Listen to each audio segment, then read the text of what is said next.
இருக்குன்னு ஃபஸ்ட்டு யோசித்தேன். அவருக்கு பண்ணணும்னா அது வேற ஒரு வெர்ஷன் பண்ணணும். அப்புறம் கமல் சார் நடித்தா எப்படி இருக்கும்னு நான் யோசித்தேன். அவர் திருஷ்யம் பாபநாசன் பண்ணிட்டாரு.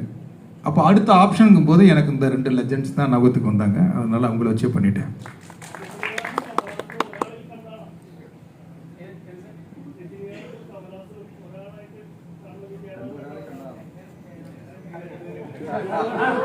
ரெண்டும் சேர்ந்த கலவையான்னு கேட்குறீங்களா?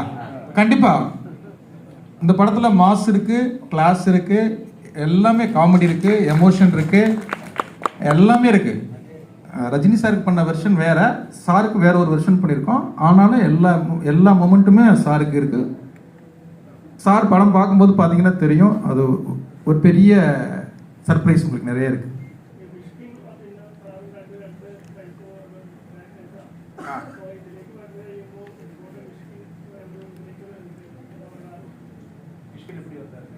மிஸ்கின் எப்படி? ஆமாம், நானும் மிஸ்கின் சாரும் 10 வருஷமாக ஃப்ரெண்டு. இந்த கதையில் வந்து மிஸ்கின் சார் இருந்தால் ரொம்ப நல்லாயிருக்கும் அப்படின்னு தோணுது. அதனால வந்து எப்படி இந்த கேரக்டர் வந்து ஜெயராம் சாரும் ஊர்வசியும் இல்லாமல் வேறு யோசிக்க முடியலையோ, அந்த கேரக்டரை வந்து மிஸ்கின் சார் மட்டும்தான் பண்ண முடியும். ஏன்னா பயங்கரமான ஒரு வில்லத்தனமான கேரக்டர்.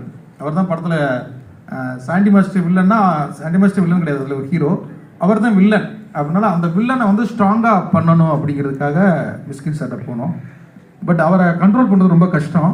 ஆனாலும் இந்த படத்தை வந்து அவ்வளோ அழகாக நடித்து கொடுத்து அவ்வளோ சூப்பராக பண்ணிட்டாரு.